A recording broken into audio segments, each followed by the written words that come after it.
hakkame rääkima nartsissistidest, sotsiopaatidest ja psühhopaatidest. Ja teeme selgeks, kas tõesti seal on vahe või on see, et need isiksuse karakteristikud korduvad nii nartsissistil, sotsiopaadil ja psühhopaadil. Ja küsimus on ainult selles, et kui julm võib keegi olla teiste suhtes.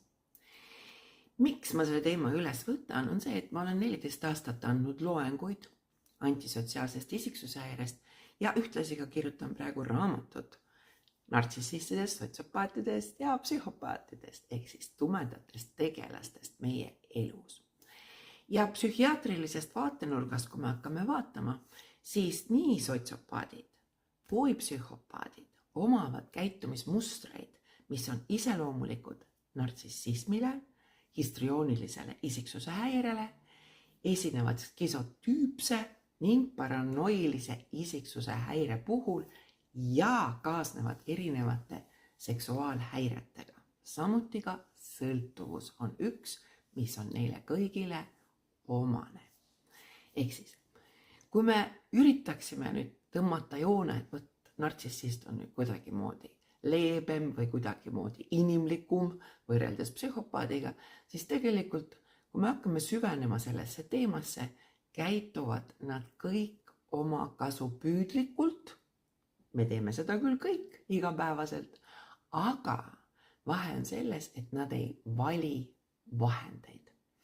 Lisaks nad naudivad julmust, on see siis emotsionaalne või füüsiline, ja just see teebki neid ohtlikuks.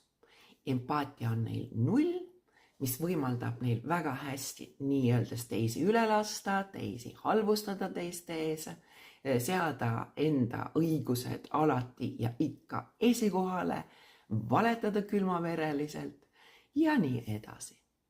Ka see näiteks, et tal on üks perekond ühes linna otsas ja teine perekond teises linna otsas, ka see on neile väga tavapärane. Ja ainus erinevus võib-olla ongi selles, et kui hästi keegi neist suudab kontrollida enda impulsiivsust, sest impulsiivsuse kontrollimine on otse kui võti. Ehk siis, kui ta suudab seda kontrollida, siis on ta väga edukas. Kui ta ei suuda, siis ta jääb tavapäraselt juba teismelise eas vahele. Aga kui suudab, on ta edukas valgekraeline psühhopaat. Muuseas, see on teadustermin tänapäeval.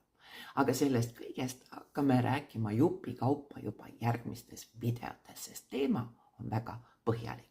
Nii et head kuulamist.